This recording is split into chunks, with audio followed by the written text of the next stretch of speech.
have a problem with cat over there.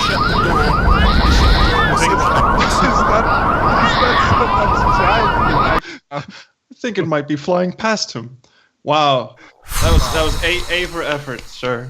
Well, clearly you made it inside. So what exactly is going on there, Mr. Millwood? Doctor?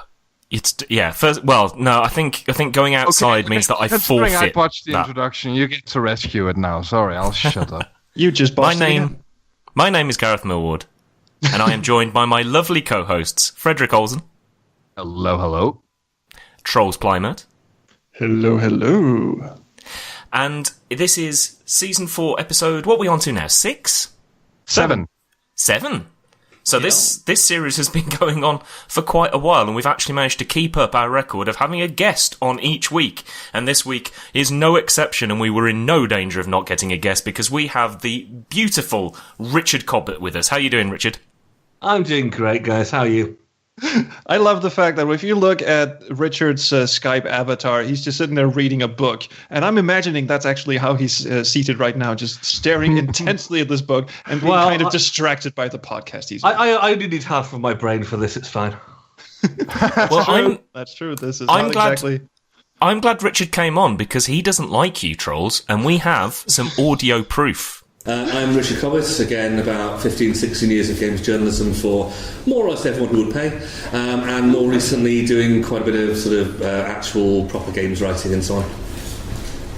And that's the end of the panel.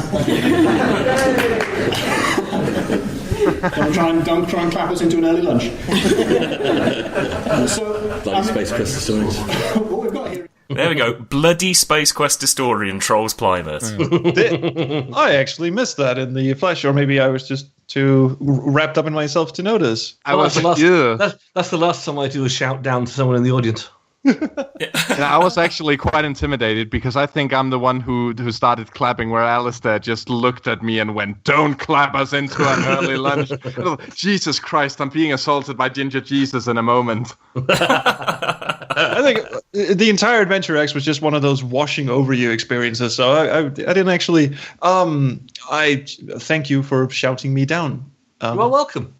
That was bloody Space Quest historian. Cecil. You were the first person I saw kind of sort of launching into it. So.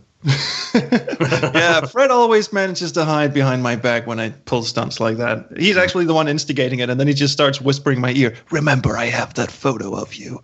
And then I just with Charles Cecil. Yes, the Cecil. Cecil. I think it's been fairly well established that it is in fact Cecil. Yes. I don't have that clip to hand, otherwise I the would word play that of the as day well. is Cecil. The word of tomorrow is crocodile. I think the second word of today is, was there a point to all of this, Dr. Millwood? Yes, there was. That's actually several words, but yeah. That clip was from a panel of Richard talking about writing about games, but obviously Richard had a number of other roles while he was down there, including talking about humour in games, and we'll put the YouTube links up to those panels on the blog post, because if you haven't listened to them, or you weren't there, they are definitely a very good listen.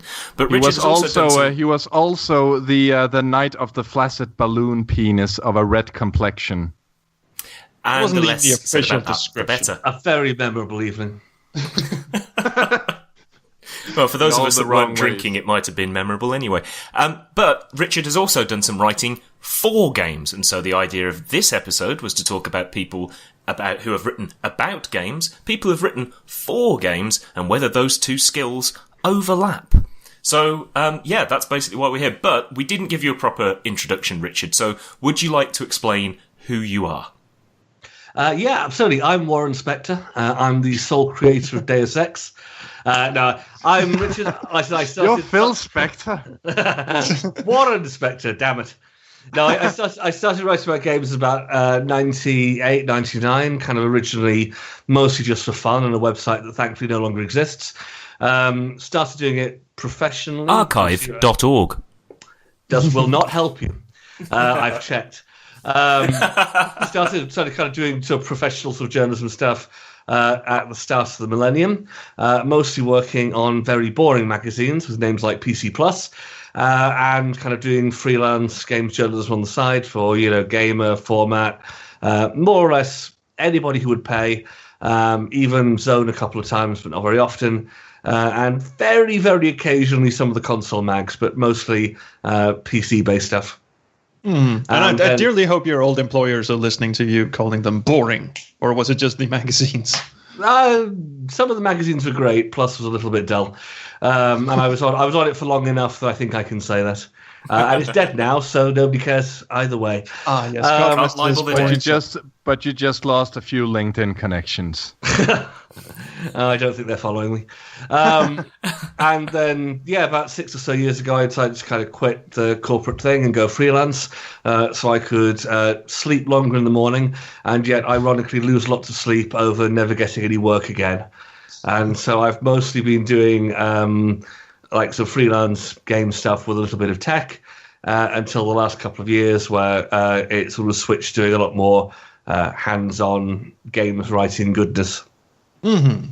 Yes, and the credits include Sunless Sea, a YouTuber favorite, I'm told, and what other magnificent pieces of prose have you contributed to? At the moment, you say Sunless Sea is obviously one of the big ones. Fallen London, which is the web-based predecessor to it, which is still ticking along. One of the greatest worlds in video gaming. It's such an honour to write for that one. Then Silent Streets, which is a game I'm writing, a mobile Victorian detective kind of game. I wrote the cutscene screenplay for Torn Tales, which is an ARPG Diablo-style thing about mixed-up fairy tales, in which Snow White, Robin Hood, and Dr. Jekyll and Mr. Hyde kick vast amounts of ass. And my big project at the moment is The Long Journey Home, which comes out in a couple of months, which is a space exploration RPG from Daedalic Studio West and Daedalic Entertainment, basically about 4 unlucky astronauts who take part in humanity's first jump drive trial, and things go absolutely great. I was just going to say there's going to be cakes and maybe an orgy later, and that's about it, really. Also, and bear rape. Also, yes, bear rape. God, I had bear rape in there. But what? How did you pronounce Daedalic? Daedalic. Daedalic. Did they actually phone you up and say, "I'm sorry, it's actually Daedalic"? Well, no, I pronounce it according to Daedalus because I speak properly. Unlike Jane Jensen's Grey Matter, where vast amounts of English people referring it to the Daedalus Club, and it would grate on my nerves every single time. So this concludes this week's edition of Trolls Asks How to Pronounce Things. Yes, that's one of my traits, actually. A weekly segment on the show is embarrassing the guest. Hey, so John, when you did Quake 2... Blow me, you piss whistle. I'm on my way. Yeah, well, anyway, embarrassment aside... Yes. I'm really interested in this topic, partially because I remember after Adventure X talking to my wife and saying, there was some really good panels there about writing for video games, because my wife has... That wasn't your wife, that was one of the mice in your hotel room. Oh god, that hotel room. We probably should have caused more of a stink, but I think we just wanted to get out there without the rabies. Anyway, I was talking to her because she has a master's degree in English, and she's a writer as well. And I sort of started to explain about all the kind of things that go into writing a video game. And then she kind of said, I have absolutely no idea where you would even start with writing a video game, because it's not just about constructing narratives and plots and all these other kind of things. They need to be written in such a way that it makes sense with the interactivity that comes from the player, and there's all sorts of really difficult things going on. So the sort of opening question that will probably take us in all sorts of different directions, because it's... Just quickly, before the opening question, you said it was partly inspired by you having this discussion with your wife. Was the other part of it the fact that we just explained to you what we're doing here 20 minutes before we started the show? So we're not having a fourth wall this series, are we? We're just gonna run straight through that, are we? Look, I for one am proud to be your second choice for the week. I don't. Oh, we didn't even address that elephant in the room. Yeah, damn, this room is packed with elephants, isn't it? Yes, we had a last-minute cancellation for very good reasons. Nothing wrong with the guest. We're rescheduling. It's all fine. Don't hound anybody or anything. But yes, Richard has kindly stepped in for us. Since we don't actually announce guests beforehand, it's like, don't rail against anyone. Just fire blindly into the air. You might hit. I have John Carmack was very, very pissed that we got John Romero on before him, so he cancelled. No, but my passwords are very easy to crack, so probably people know everything about this anyway. Anyway, the general point was, Richard... Yes. Is writing for games different than writing about games? No. Yes. Yes, it is. Good. All sorts of different directions coming up in a minute. It takes a lot longer for starters. Actually, one of the weird things, it sounds obvious, and it is, but it is kind of in terms of feel, it's one of the hardest things to kind of get used to.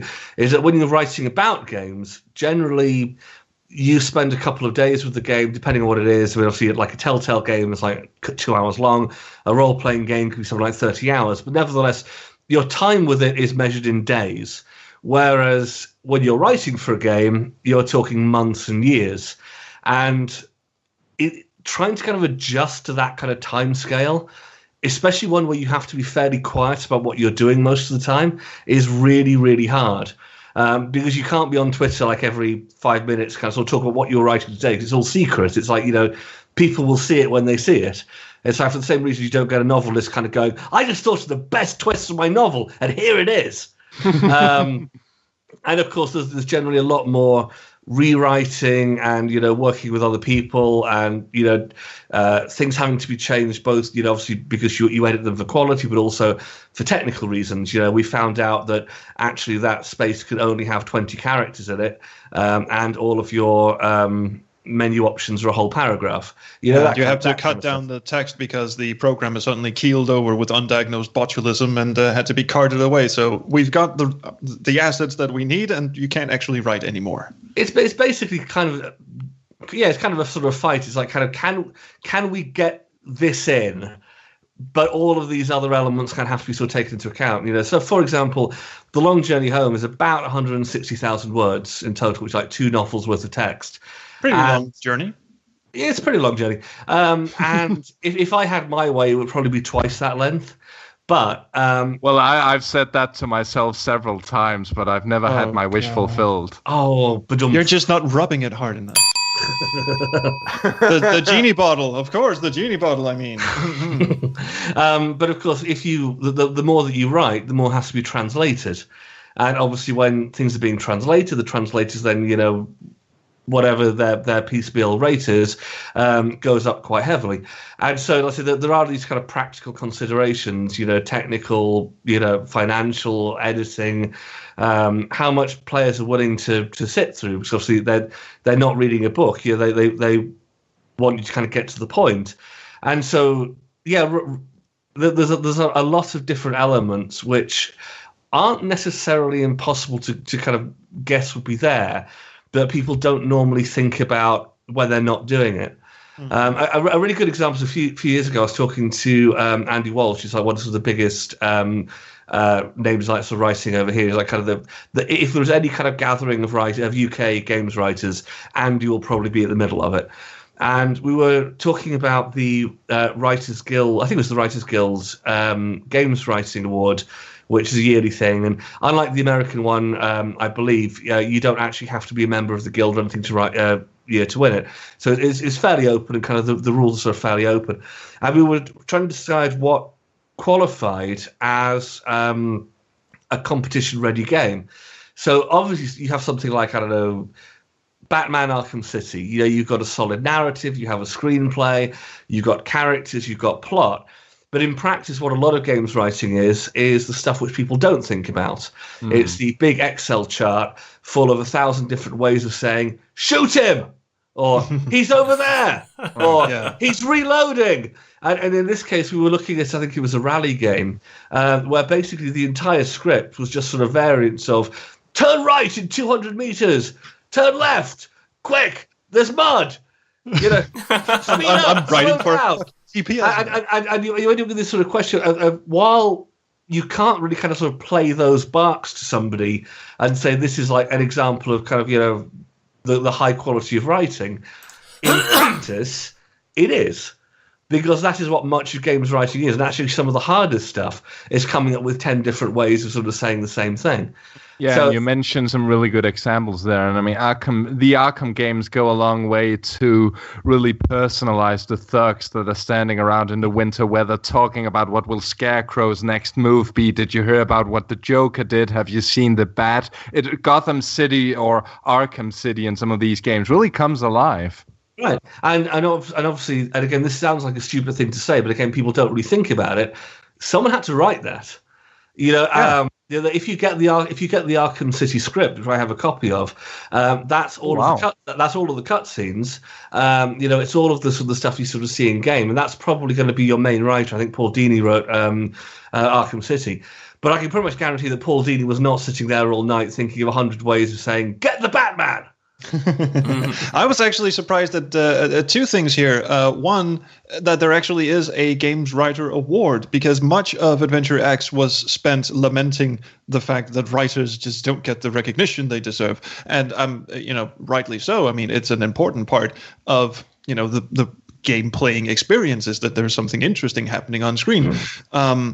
So I was actually kind of surprised to hear that there's both an American and a British variant of it. Yeah, well, there's actually a few writing awards. I mean, the main ones that I'm aware of, so apologies if I'm missing any important ones out, because they do kind of appear like in sort of smaller shows as well. There's the Writers Guild of Great Britain does one on a yearly basis. The Writers Guild of America does one, and there's also one for narrative in BAFTA. Now the downside is that a lot of the time, what was nice about the Writers Guild ones is that that's actually chosen by writers. I've been on that panel a few times. I've actually done BAFTA a couple of times as well, but BAFTA is shortlisted by, I believe, like their regular members. So generally, also the devil. So generally what you're going to get is the big flashy kind of narrative games. So it'll be the Arkhams, it'll be the Heavy Rains, it'll be like the Fable 3s or whatever. To give them credit, that's not always the case. The year which I was doing it they were also kind of nominating stuff like not the White Room, the Unfinished Swan, and boxes, with all the boxes sort of jumping around. Broken Sword 3.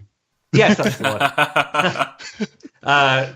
I'm blanking on its name. I do apologise. That never happens. This is like a first, and it's actually happening on air. Stuart was alone, or something like that.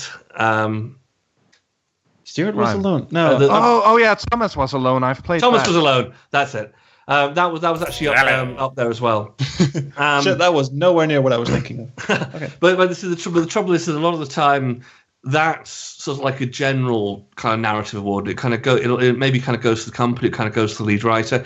It's really hard often to know what individual people contributed. And even if you're paying attention to the credits, a lot of companies use ghostwriters. They use like uncredited writers. I won't name any specific companies. You can probably think of a few where you look at kind of the intro and it's like kind of one person couldn't have written all of this. They didn't. It's just that somebody is sort of down as like the lead writer. I usually got the impression that a lot of those, get him or turn left here and stuff was just, put in by programmers because they knew that stuff had to go in there at some point. The thing is, the programmers just have too much other stuff to do. And it is. So they just put an asterisk because just someone else will take care of this. Well, no. What it generally is that they create a very big Excel spreadsheet with all the sounds which they need, and then someone else comes along. Basically, most games are written in Excel. Because obviously they're very data driven. The Excel chart will probably have like a line of things like character, original line of dialogue, the location of the audio file. Tone, how long it should last. It depends on the game exactly what you're going to get, and then that Excel file is then imported into the main game later on. So that people can be working on that while other people are working on kind of different elements of the game. Whereas obviously, if you're all fiddling with the same Unreal table, and if you use an Unreal table, you have my sympathies. It's the worst table editor in the world. It's like one user at a time. What's actually very, very interesting about this is that's how we went about. Trolls and I worked on that, of course. Gareth didn't, unfortunately. But Serena was written in a Google Drive spreadsheet where the interior of the cabin would define which responses we needed, and also the fact that we had them in various moods and groups of 3 within those moods. StairQuest was also written in that way, but unlike Serena, with StairQuest, we were dictating how we wanted things to be. We were shaping the world through that spreadsheet because we're also surrealist assholes, so we can refer to stuff that's not necessarily going to be there. But I've said it before about Serena, and it's not just because I tolerate the two of you, but the writing in Serena is very, very good, and the way that you kind of build those different responses to the same thing, even when you're in the same part of the game, because without wanting to give it away too much, when you discover things in the room, it changes the mood of the room. But even within the same mood, there are various responses to the same object. So if you click through it 8 or 9 times, you're going to get the same thing. But it just means that if as you go around, and you might come back to an object you've already seen, but you've forgotten that you've already seen it, or you want to recheck it, at the very least you're getting something different to the last time you clicked on it. And I think that's a real sort of strength to that game. Yeah, lots of that was Simo Sakari Aaltonen, and I hope sorry, Simo, I hope I'm pronouncing your name somewhat correctly. My Finnish is a bit rusty. I'm probably not. If in doubt, you're not. No, Cecil. The word of the day is Aaltonen. But that actually brings me kind of to my next point, because he's a very, very eloquent man. And something I'm kind of curious about, Richard, is that I believe when we met at Adventure X, I somewhat drunkenly praised your writing about games. Most people have to do it drunkenly, yes. Yeah. Well, most of us did. And I just wanted to hear how, or if you can even pinpoint it, how writing for games as opposed to about games has affected the quality of your writing. Have you noticed any patterns in that? I'd say the big thing is... Well, actually, I think there's 2 big things. The first one is I've played lots of very bad games. And so I kind of... There's some stuff which you can just find yourself doing, which is bad. And if you can see it and recognize it early, then you can sort of slap yourself on the wrist. Is this what they call the David Cage factor? No, because he never does this. This You're absolutely right, and I was wrong. This would be the equivalent of David Cage realizing, actually, I can't write female characters. I'm hideously misogynistic. I'll hire an editor and stick to what I'm good at, which is individual scenes. But I think the trouble with writing is writing is on the surface a very easy thing to do, because obviously in this case, I know for most of you guys, especially Gareth, English isn't your first language. However, what you saying about me? But you can fix it with sticky tape. But the thing is that a lot of the time, the mistakes that people make they happen a lot because they're easy, like falling into doing cliches, or having here's a good example. When they were making The Walking Dead, one of the rules which they had was basically not starting conversation with variants of "How are you doing?" because it meant that every single conversation started "How are you doing?" and things which is a great thing to ask during a zombie apocalypse. Yeah, I'm not doing great. I'll be honest. but it's the natural way of starting a sentence, even when you're a great writer. So I say that Vanneman and Rodkin are great writers. And even then, they had to kind of sort of smack themselves on the wrist to kind of go, no, we've got to get to the point. And I think a lot of the time when you see cliches, working in, it's because somebody was writing in a hurry. It's because people haven't, necessarily reread something and thought it out. And it's because the difference between writing and art is that if you're painting a picture, you can usually see at a glance how well you've done. In that, You might have an over exaggerated view of how well you've done it. It might be like, this is great for me. But I mean, if you're trying to create a realistic scene, you can more or less look at it and kind of go, that looks realistic, or kind of that at least looks pretty. That looks like something that Ben Chandler will put on his blog. Yeah, that kind of stuff. Whereas if you're, and this looks like a grade school is pissed all over it. That's my artwork, and I will thank you to you. No. Whereas with writing, quite often you only realise later that you've made the mistake, because we all kind of sort of do our natural language, even if that's not necessarily English, so instinctively. And so a lot of the mistakes we make are instinctive. We sort of talk in a different way than we write, but kind of things will kind of bleed in here and there, cliches and repeated words and all that kind of stuff. And a lot of writing basically is trying to sort of wean yourself off doing that. It's to come up with your own ways of saying things. It's to come up with ways of making an interesting sentence. It's the way of saying something new, even when the overall thing is fairly familiar. And obviously that is a lot of games writing, because when you say review something like, let's say Mass Effect, chances are most people who review Mass Effect are going to say more or less the same thing. And you kind of know that going in. And so much of your job is like, how do I make my version of this review particularly funny, interesting? How do I make it stand out? Right. And obviously, the cynical version again, well, you give it 3 out of 10, bullshit, all that kind of nonsense. It's about how you manage the flow. It's how you manage the jokes. It's how you set things up. It's where you choose to put your focus. And the same is true for dialogue. The same is true for location scripting. The same is true for learning to write within a very specific word count. I've written reviews which have been 50 words long. I've written reviews which have been 7,000 words long, and you have to be able to do that entire sweep. Oh, and I hate word counts. I hate word counts as well. But when you're doing kind of game stuff, quite often you're dealing with character counts, because there is space in this box for 50 characters, and that box isn't going to get any bigger.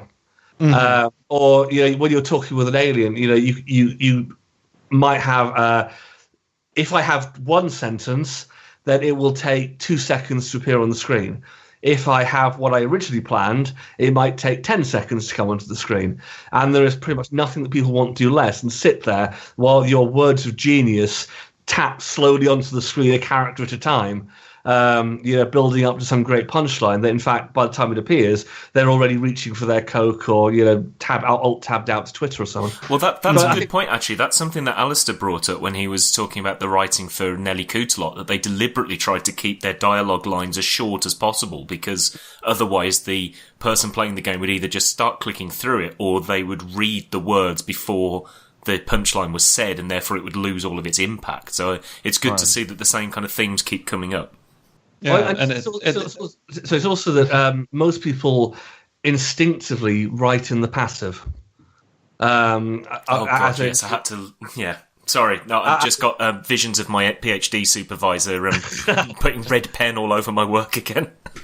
And the thing is that people will do that all the time, and you can't get away with it. You have to write in the active. And people will bend over backwards to tell you why they have to write in the passive instead. And the standard response is to listen very, very carefully and then say, right, but here's the thing. We're paying you. Write in the active. So what is the distinction for those of you who somehow managed to waft through a degree in literature and has no idea what the fuck you're talking about? The classic line for it is, the passive should never be written in. Oh, I see what you did there. Okay, the man hits the boy is the active. The boy is hit by the man is the passive. Oh, okay. Do we really have to talk about... Libel alert. Libel alert. Libel alert. Libel alert. Libel alert. Oh, there might be some libel in that. I was going to say, that might be a little libel in that one. Okay, where are we at? Where do I have to put the cut in? Okay. Yeah, we do have to cut that. Ideally somewhere in the neck, around the jugular.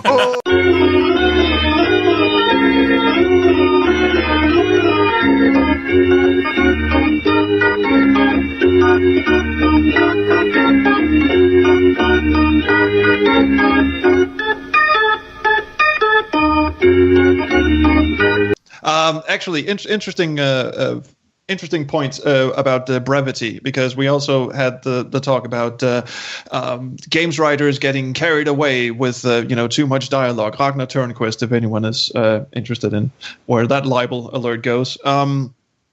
So it's no jury's going to convict. I love Ragnar, but he overwrites like crazy. Yeah, he does. And the thing about that, if you're a person like Dave Gilbert, who will happily go in and take a hatchet to people's games, games that he's publishing, and just go, well, you can basically axe 50% of this dialogue, and the meaning will still come through. And then as the writer, you're just sitting there going, "My babies." The thing is that a lot of the time, that's the natural reaction. However, if somebody has suggested that, and they aren't just doing it because like they've looked at the word count, they've actually sort of read the lines, usually they're right. And your amazing piece of character work isn't actually as great as you thought it was in the first place. Mm-hmm. And have you? Sorry. I said that there is a lot of kill your darlings in kind of games writing. Yeah. Have you ever been Al Load? Like if you were Josh Mandel and Al Load just came in and took a big hatchet to your Freddie Farkas inventory description things and just go, yeah, well, we're just going to cut this out. I don't care how much you piss and whine. And then at the end, it turns out that the things that you have written that they cut out were actually quite important for people's enjoyment of the game. Have your editors ever been wrong? I would argue not to their face a few times. But the thing is that from my point of view is that's their prerogative. Their job is to edit my work, and what I always would tell people, what I've always told people in journalism is that sometimes the editor will fuck you over. They will kill a brilliant joke. They will make your words sound like garbage. They will remove the points and kind of make the article look like shit. They will hire the voice actors from Anna's Quest to read your dialogue, and everything will be fucked. They will hire Virginia Capers to read your narration. Oh god! But the thing is that will happen. Mm-hmm. However, for every one time that happens, they have saved your ass 999 times. Yeah. And the majority of the time they will be right. Yeah, they will make it better, and they have made it better, and they've made it better so that you look good, and nobody knows they did a damn thing. They're the unsung martyr heroes of. No, they genuinely are. I mean, I'll give you a couple of specific examples. Tony on PC Gamer, who has been their production editor for years and years and years, is a genius at this stuff. He will basically come up with half of the funniest jokes in the magazine, and then the writers get the credit for them. He is right. If Tony changes your work, he is right. And I'll give you another example. When I've worked for Failbetter, they have an on-team editor called Olivia, and Olivia is ruthless. She will take hatchets to your work. She will take scalpels to your work. When I've submitted the equivalent of a short story to them, there will be like 30 pages of notes, mostly on the line. And I'm told everyone has the same experience. They might just be being nice, but there's like 30 pages of those, like kind of like this is bad. Change this. Shorten this. This doesn't make any sense. And the thing is that initially your response is always to bristle or to feel bad or to otherwise have this kind of very emotional reaction. So it's what I always will tell people about being edited is never edit angry. It's like read what the editor says, go away, have a cookie, do anything else, come back to it with a clear head, and you're probably going to be a lot less defensive about it, kind of much more in the position to see that it's right. Because in both those cases, like there are many other editors who kind of in the same position, the quality of the work and the quality which goes out under my name is endlessly superior than what you would have got if I just typed it in, submitted it, and hit the post button. Yeah, exactly. Right. And the same goes for my vocation and communications. And the same goes for anybody who's writing. Yeah. The more people think that they don't benefit from editors, guaranteed, the more either they haven't had good editors or the wrong they are. Mm-hmm. Yeah, I've just had to respond to editors' comments on the manuscript to my book, so or the book proposal anyway, and they were. Yeah, after a day of being angry with one of them and sort of sitting down and starting to respond to their comments, I got even more angry in knowing that they were right. Yes. It's because it is a very, very egotistical knee-jerk reaction, isn't it? I mean, you kind of have to reach a sort of level of kill your darling zen. Well, I think it's especially difficult with words, because it feels like we should all be masters of words. It's like, we do it all day. Yeah, exactly. We use it all the time. I mean, communication is the absolute ground rock of civilization, and it's not like we're used to. If you have someone in a pub, correcting your kind of grammar on the fly, even if they're right, they're a dick. Why is Frederick looking at me all of a sudden? Cecil. And things it can be hard to get. Whenever someone says Cecil, I'm cringing inside. But things it can be hard to basically accept that, especially if you're writing in a hurry, or you've been writing kind of a long thing, or kind of you've been obsessed with getting a certain thing right, that it's not actually perfect, and it can hurt. I have done this, like I said, for 17 years professionally. Edits hurt. But if they're done so properly, do spankings. And if they're done properly. I don't think those by editors. Maybe I should pay them more. But actually, if you've got the editors who are doing their job properly, they hurt for the right reason. Because they want you to look good, and they want the final product to look good. And what you can usually all agree on is the ultimate goal is to make the final product look good, because nobody outside of your little group gives a shit what the first draft is like. Yeah, exactly. And it's true. It's not only true that that they hurt, but that they also hurt for the right reasons, because no one likes to be proven wrong. And if you can objectively go down and say, okay, well, this needs changing, because if you do that, then this bit will flow better and such. It's it's an adjustment process. It's quite often like a method of how it's sort of done. Like I said, to use Olivia as an example, when we work together, her edits are usually fairly, brutal and kind of to the point, because she knows that I've done this for long enough that I'm not taking offence by that. Whereas sometimes if you're dealing with a new writer, you want to kind of go in a little bit with the velvet glove before you kind of put on the steel truncheon. I like to use the shit sandwich approach when I'm critiquing somebody's work, where you say, this was good, this is all terrible, but yeah, this bit was good. It's a good way of giving feedback, I find. I make a point of telling people who ask me for critique, you will not like what I say. It's just that I like the idea of the sandwich thing, and I think, but I find that when I do it, it reads insincere. And so my thing is usually, I will mark up what I see as problems. If I haven't marked it, it's fine. Students have a habit of complaining to the dean, though, so I have to temper it somewhat. I think that the writers have a habit of complaining when you do this as well. Exactly, yeah. That you'll get people who kind of sort of say that's what they want, but then you actually edit stuff, and what you get back is like a long essay about why they did every single thing there. It's like, look, I don't really care.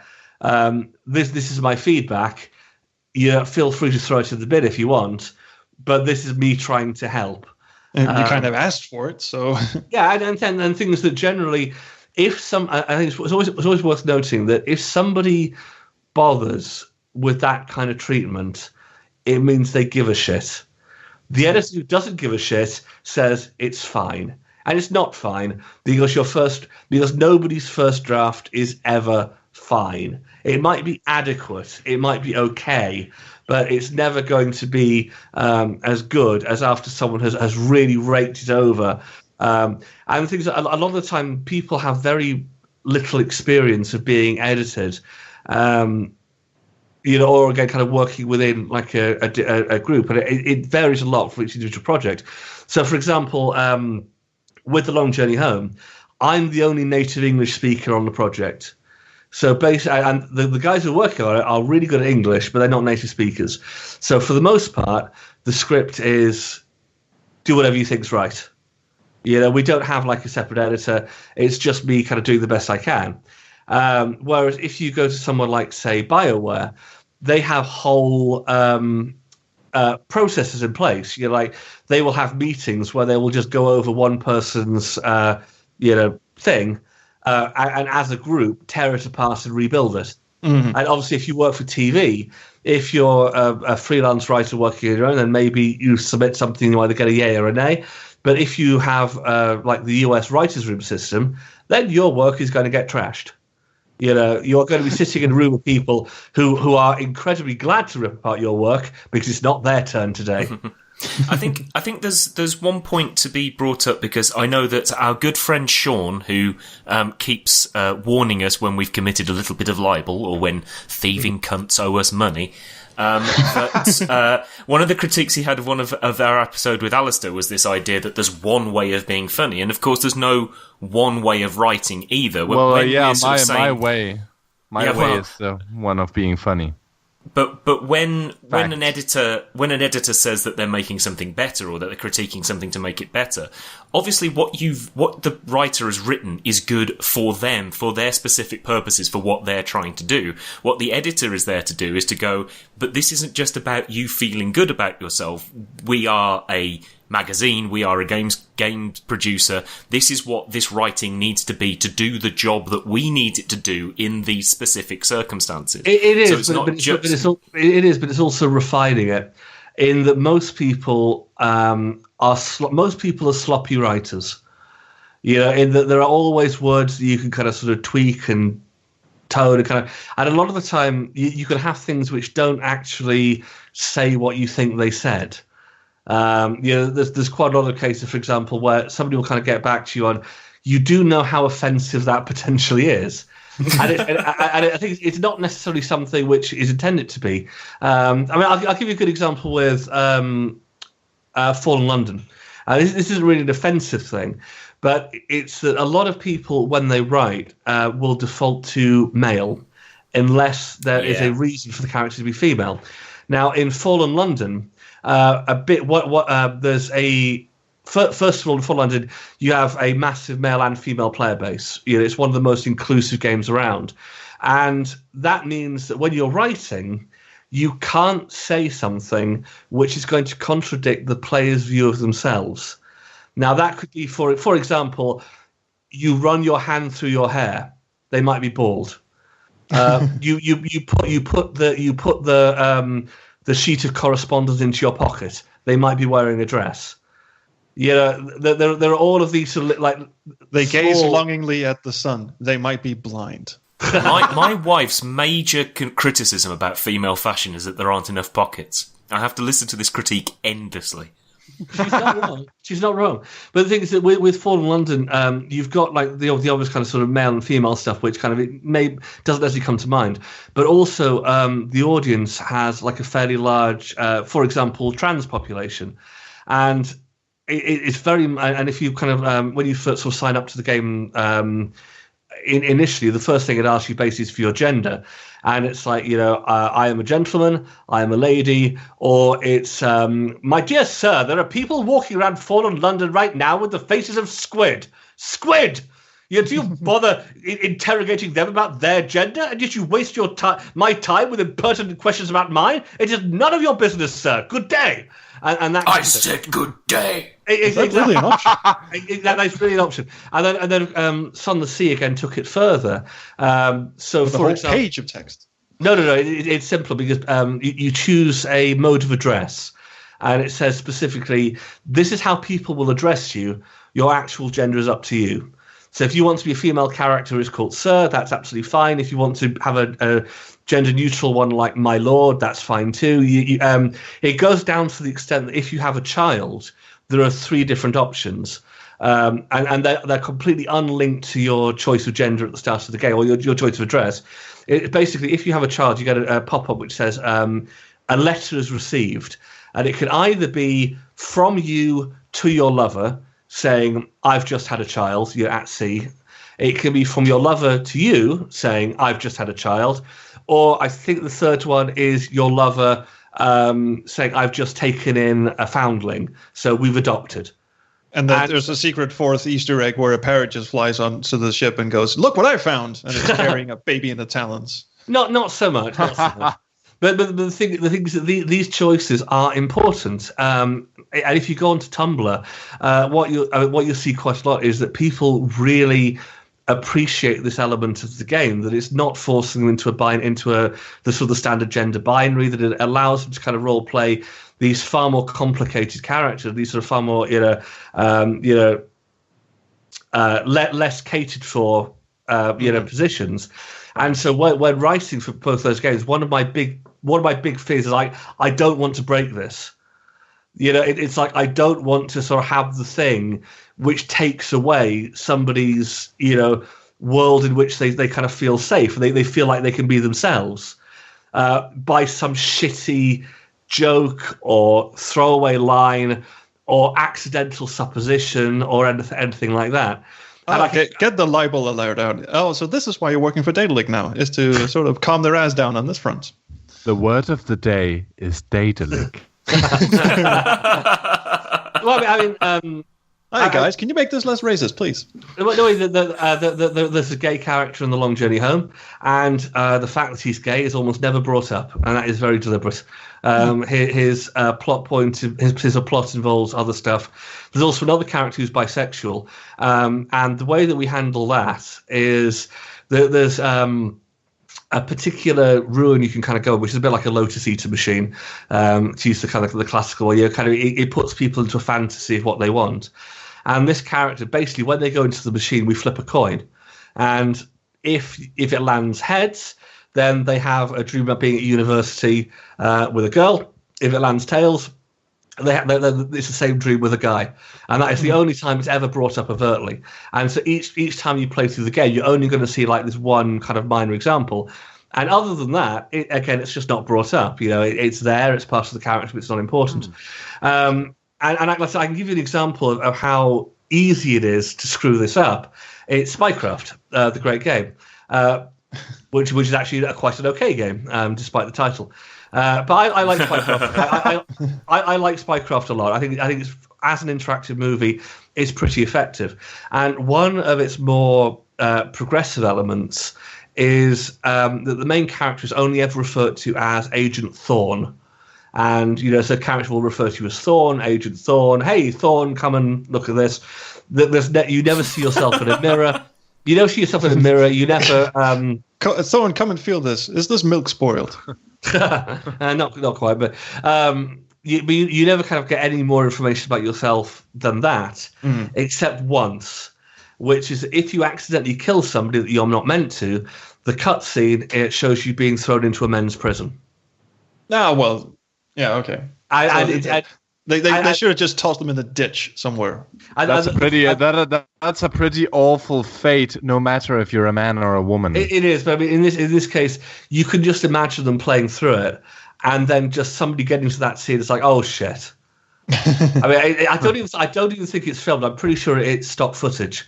That somebody just put in the wrong bit of stock footage, and suddenly anybody who was playing Agent Thorn as a woman is suddenly slapped in the face and told, "No, you were a man all along." And well, I mean, I'm finding this conversation between four white men very very inclusive and very. I think the word is actually pale for pale white men. Well, we're very much Northern European, are we not? Well, see, I'm not going to disagree. I think that there should be more inclusivity, more diversity in the industry. However, I think that regardless of who or what you are, it's your responsibility to try and do it as well as you can. Absolutely. And there's an element of preaching to the choir on this front. Absolutely. But the thing is that it's not that difficult to do. And most of what people think are problems really aren't problems. Like, for example, I was speaking to somebody about a game project maybe a couple of years ago, and we were sort of talking about how I wanted the main character to have a gender choice. I always want, unless you're dealing with a specific character, I always want a choice of gender in games. So if you're playing The Witcher, fine. The Witcher is a specific guy. But if you're playing Dragon Age or Mass Effect, then I want that kind of gender choice in there, because I think that inclusiveness is important. And we were talking in terms of detectives, and I, of course, my usual things like, well, the main character is kind of a cipher, so there's no reason not to have a male and female choice. And their argument is that people won't take it seriously if we have a female detective. Bullshit. Oh, bullshit. I think so. Okay, let's explore this. Why do you think that? I didn't want to kind of sort of jump in immediately with like, kind of, don't be stupid. No, but and it was things like, well, when they get into a fight, with a guy, how's anyone expected to believe that they're going to win? It's like, well, look at anything by Joss Whedon. You'll be fine. Yeah, that's kind of what I was saying. You got the likes of Buffy. You've also got guns, and you've got weapons. You planks of wood. You have ways of there is typically a size difference, but there are ways of fixing that. That's not really there's not really an issue here. And it said well, maybe it's just a job that kind of people associate with men. And I said, well, Jessica Jones did kind of fine. Everyone was okay with that. And there's other female detectives, obviously, from the Miss Marple onwards. People are generally okay with this. And also, it's a self-selecting sample that the people who can't take a female detective seriously will pick the guy. Whereas it's like a moot discussion, really. It's like, yeah, okay, if you don't enjoy it. But then we kind of got to the core of it, which basically was we don't like seeing women being hurt. And if they're in if they're in a dangerous situation, we have to beat them up. And they were sort of saying, and a lot of the time people kind of will, they'll work around the problem without really kind of getting to the nub of it. Now, the problem in this case was we don't want to see women being beaten up. But the justification was women won't want to see women being beaten up. And to that, you can easily say, well, let's just look at the bookshelves. Who writes most horror fiction? Who writes most crime fiction? This is not a problem. This is not a problem. My wife listens to a bunch of podcasts about murders. I mean, right. and all the hosts of those podcasts are women. Right. The kind of community that I was in, sort of previously. This is the one about towels and coconut oil, isn't it? Oh no! That's the other one. Like pina colada. I should probably come out at this point and say that I am a sport fan. I'm very, very sorry. One of the games that I used to play a lot of was Football Manager. I don't play it so much anymore because I don't really have the time to really kind of get into it. But a couple of years ago, they introduced the ability for you to make your kind of your avatar, your manager character, a woman. The amount of bullshit that came onto the forums just over that. Well, if you're not a woman, why does this matter at all? And they're in lines of rub about. Yeah, they're nice to rub about target audience because there are just some demographics. Let's not point any fingers, but I think we all know what we're talking about. Where I don't think women can manage a soccer team. And they speak exactly like that, actually.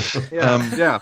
Before we get too far, I mean, the whole subject about inclusion and all of this is very apt, and I'm very glad we actually covered that. I did not see the conversation going down that route, and I'm very, very glad that it actually did.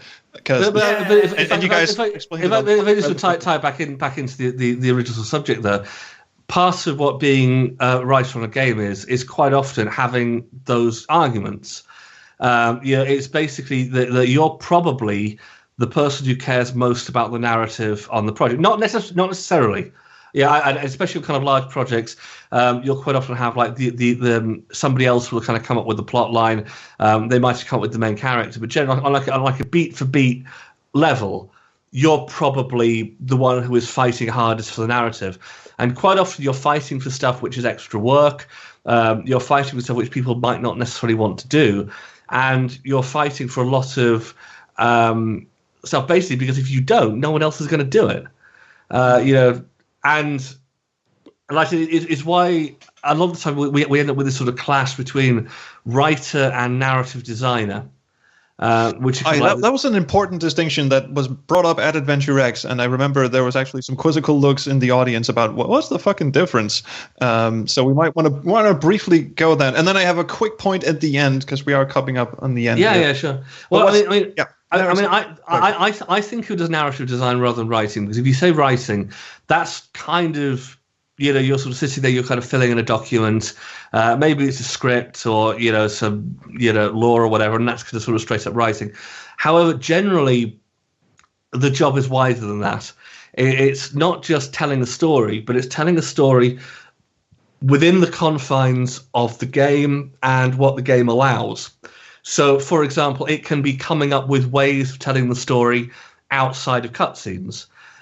It can be developing, not necessarily programming, but developing technologies and sort of techniques and ideas for pushing the story in like different directions. I'll give you a good example from Long Journey Home.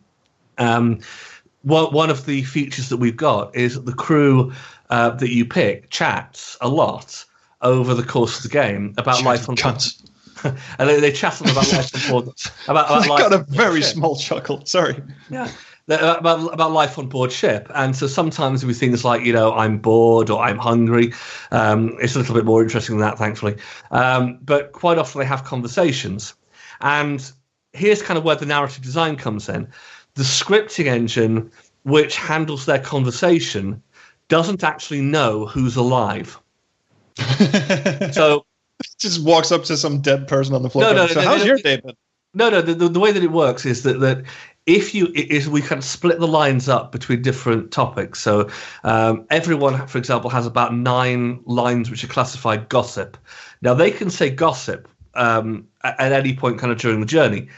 And then once they've said that line, another character can then respond to it with one of their kind of preset responses. So the second character knows that the first one has spoken, therefore the first one is alive.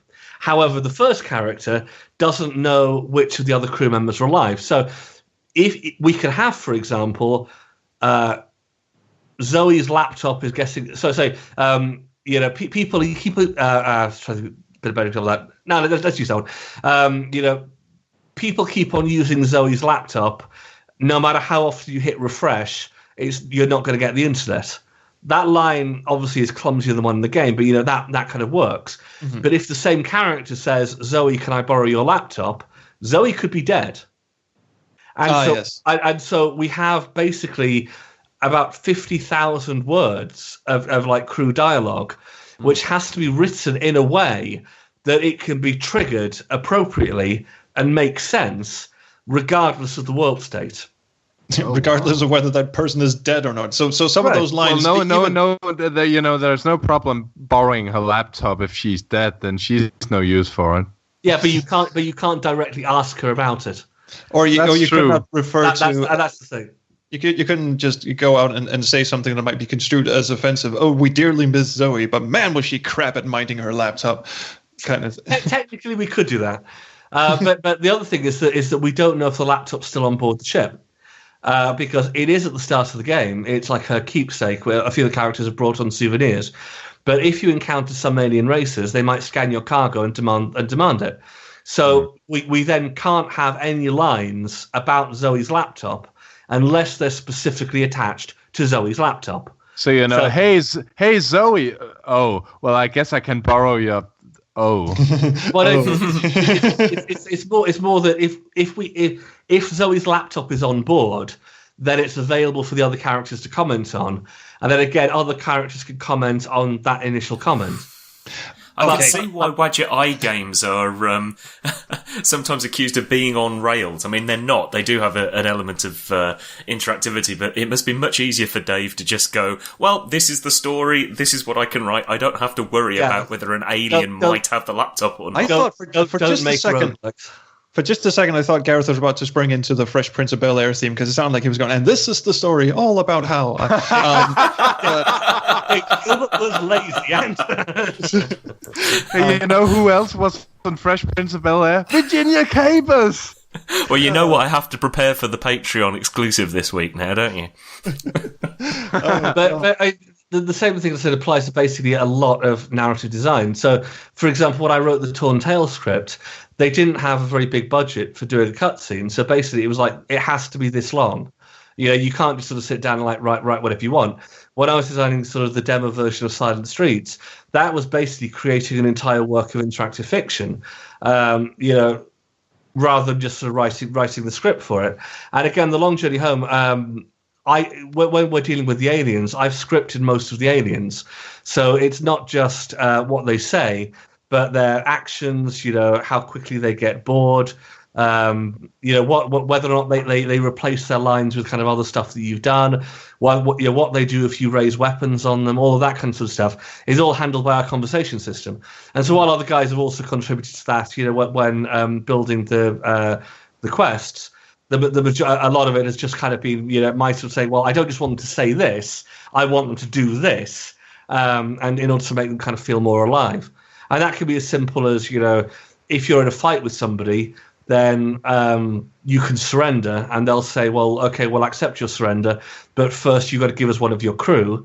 Or it can be saying, if you refuse that, then they go into no mercy mode, and they won't even respond to your hails until they're dead. and so, like I said, none of this. I'm certainly not calling myself a programmer for any of this. It's all done with a tool made by the team, who are wizards, and it's a fantastic piece of design. But equally, it is scripting. It's narrative design. It's working on like how things play, as well as just like kind of the raw kind of nuts and bolts. And I think generally, the more that the writers are involved with the narrative design side, the better it is for everybody. And I think most people, myself included, at Adventure X, was surprised that narrative design and games writer were two different things, because we're used to these like little 1 or 2 man operations now. You've got Shardlight, which was basically just Ben and Francisco, or you've got the Blackwell games, which was just Dave Gilbert. I would love to chat more about this, but I just want to get a quick question in at the end here, which was God, it's already pronounced Cecil. Why do you keep bringing this up? The other question, and I'm trying to be on point, because it has nothing to do with the dick. No, not that question either. I tried to ask a lot of questions last episode, and I failed miserably and couldn't get my thoughts together. So this time I've actually got a question. I've rehearsed it, I've practiced it, and I've saved it till the end, until we're just about out of time. Have you ever had a dream? Yeah, exactly. So the question being, now that you have worked previously critiquing games, and now that you're writing for games and are about to be or have been critiqued for games, how does that feel? How does it feel having been on one side of the fence and then suddenly finding yourself on the other side of the fence? I mean, it's about as awkward as you'd expect, really. Because the thing is, a lot of the time when you're reviewing games, what people think you're saying isn't actually what you're saying, which is that when you're negative at a game, what you're not saying is, I can do better than this. I cannot do better than this. My programming is not up to making a simple Unity asset flip to shit out onto the Steam store. So when I say something like Assassin's Creed 3 is bad, I think it is bad. But I'm not saying like on this sort of arrogance. All I'm saying is that from my view, as somebody who is quite good, I think, at critiquing, conveying opinion, and my knowledge of the industry and like the previous games and kind of all of that kind of stuff, I evaluate this as not being very good. And it comes from the place that you were talking about at Adventure X with if you're giving a bad review or even a mediocre review, it's one of those gnawing, I know you guys can do better, rather than, my God, you guys are so a lot of the time, yeah, it's often kind of down to specific decisions and an immensely talented team where it just hasn't worked. I mean, these days you get very few genuinely bad commercial games. And so I think that the needle has kind of sort of swung to ridiculous levels, where people will say things like Mass Effect 3 is crap. And it's like, if you say Mass Effect 3 is crap, you're a moron. I'm sorry. Yeah, I agree. The ending is bad. I'm not going to justify the ending. But the thing is that the ending is like 10 minutes on top of 25 hours of brilliant writing, fantastic world design, gorgeous graphics, amazing sound, all that kind of stuff. And and I think the same is true for a lot of spandex butts to shake a stick at. Exactly. I think a lot of the things. I think without wanting to kind of sort of sound paid off by the publishers, the same is generally true with AAA, because people don't generally spend millions upon millions upon millions of dollars on shit. No, they might that's spend how I felt, speaking of spandex butts, just wanted to get into it. I was completely flabbergasted when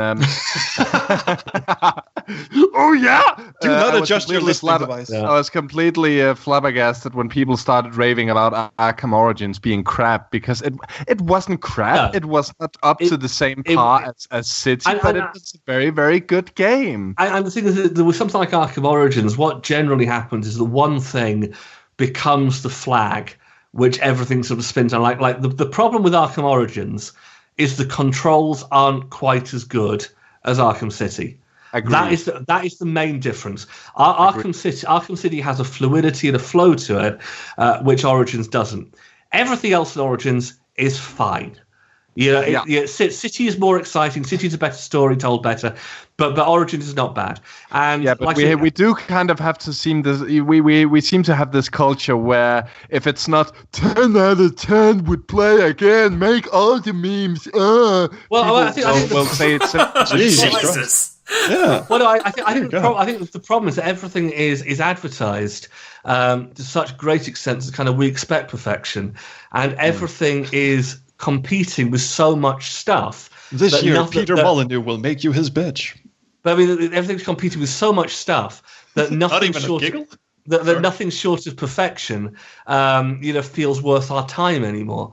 So you have. I could have said that, but I chose not to. Yeah, but if you look at something like say Deus Ex: Mankind Divided, you look at the recreation which they made of Prague. And it is crazily detailed. It is wonderfully designed. It has so much life to it. It has so much space. You can crawl all over the place and kind of, really investigate it and sort of find all these sort of nooks and crannies. And everywhere you look is another piece of fantastic kind of like post-futurist Renaissance culture design. And the general response is, "What do you mean there's only one hub?" and it's like, but it's a fucking brilliant hub. I said, but I wanted to go to New York as well. Well, fuck you. Yeah. Enjoy Prague for what it is, which is an amazing piece of design. Okay, can I just get one quick in because we're getting derailed again. If we just cycle back to kind of the original question, the problem with kind of doing this sort of stuff on both sides is that you kind of build up this put your money where your mouth is kind of by necessity. That like if you sort of spend all the time kind of criticizing other people's stuff, then people expect your stuff to be absolutely amazing. And I hope it's good. I hope that people enjoy the stuff which I do. But I do not claim to be the greatest writer in the industry just because I've reviewed the greatest games, or anything sort of stupid like that. Now, admittedly, sometimes you can have fantastic moments. So, for example, there was a comments thread a while ago where I was criticizing the writing of some game, and someone said, "Well,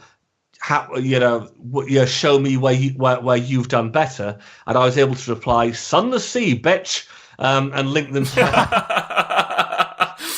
But that again is just a shut down commenter response. It's not necessarily what I actually think. Well, shit!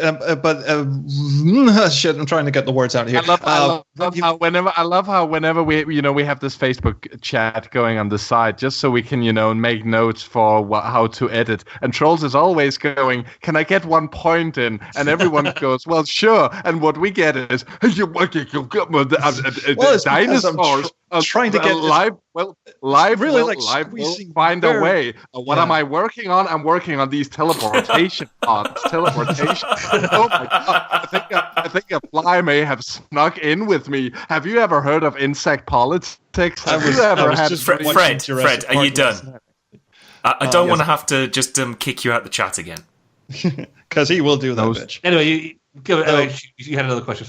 Yeah, the point was that I've heard Francisco and Dave Gilbert say that just never read the comments, never watch the Let's Plays, never read the reviews and such, or the Steam reviews at least, because it'll just get you down and such. But I would gather that you, having been a professional reviewer, would actually find some sort of enjoyment of reading comments and critiques and such.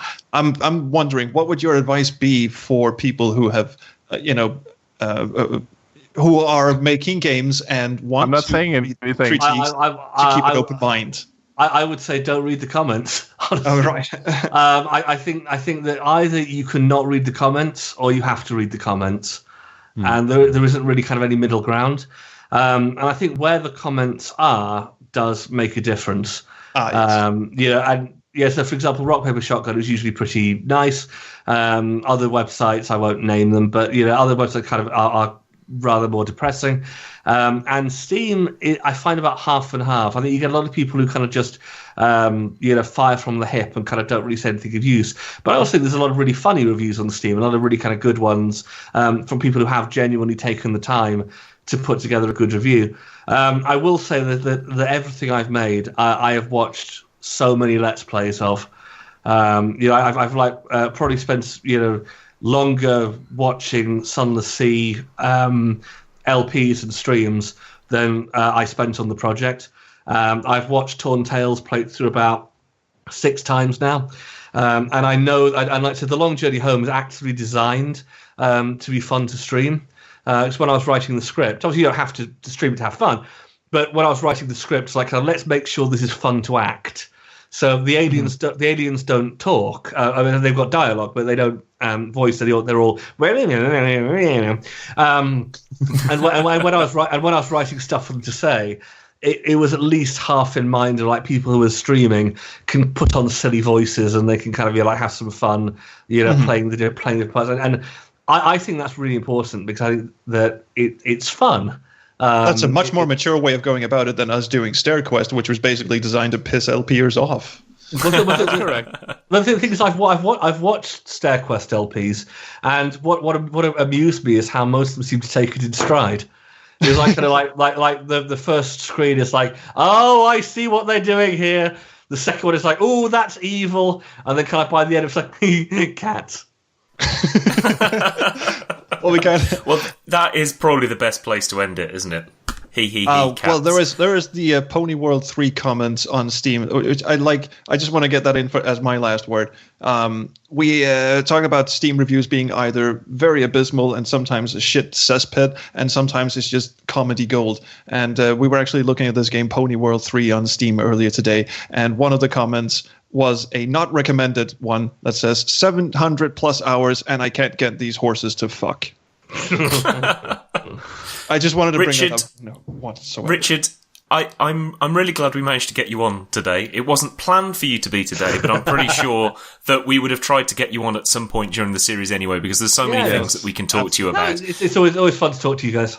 It's just hard to continue in a I mean, single you tolerate. You seem to be able to tolerate us in real life, which is quite an achievement. Not many people have had to deal with this amazing podcasting man-witch in real life, but you've taken it in stride. Yeah, we're basically clinging to you like a leech at Adventure X. Did you have a good wash after that? Teach me, senpai. I only washed in July. It was ages ago yet. In any case, expect more invites in the future, because I've already managed to write in our little note thing loads of things that I want to talk to you about, but unfortunately we don't have time right now. If people want to get in touch with you, where should... good. So, if people want to get in touch with you or interact with you, or where are you at the moment that people can find your stuff? Well, right now I'm in my house. Please don't come here. Other than that, it's richardcobbett.com on the interwebs, at Richard Cobbett on Twitter. If you find yourself staring at an MEP for Europe with a similar name, you have mistyped it. And that's basically it at the moment. And The Long Journey Home comes out. We're currently looking at April. I would highly appreciate it if everybody buys it, because it has taken bloody ages. Yay. Excellent. Very we will succinct. put up all of the links to all of that kind of stuff on the blog post, which you can find at backseatdesigners.com. You can find us on Twitter at BS Designers. We're on Facebook as well. If you just search for Backseat Designers, you will find us there. And we have a Patreon, which is designed to pay for Fred's Coke fund, but it also pays for annoying things like Kickstarters to Adventure X and other things that we want to do to make it out that we're giving back something to the community, but is basically for our own benefit. Mainly cocaine correct. for people, for Fred and for the Adventure X organization team. And Exactly. I do like a good bit of cocaine. I think What? I think it's pretty Have much some more, mandatory it's for not people working. that work in London, actually. So You awake to find yes, I'm yourself obviously- in a white haze. Darren! You wait to find Well- yourself in Ken Williams's pool. Well, that's going on the soundboard for next week. I think that's everything, is it not? So say goodbye, Fred. Goodbye. Somebody is distracted. You asked me to say goodbye. I said goodbye. What could possibly be wrong with this? But my inkling is that you're distracted by something on your phone, No, sir. I'm not. I'm actually not. I'm genuinely not. I just have no idea what to say. It's, as always, Richard, it's been great talking to you. But really, don't ask me to say goodbye if you aren't able to deal with the consequences of it. just Goodbye, kick it out. sir. Trolls, just say goodbye. I'm going to do it the way Fred did. Goodbye. Oh, he gets Okay. to say goodbye, and I don't. Right, that's it. It's over. End of episode. We'll see you next week. No more for today.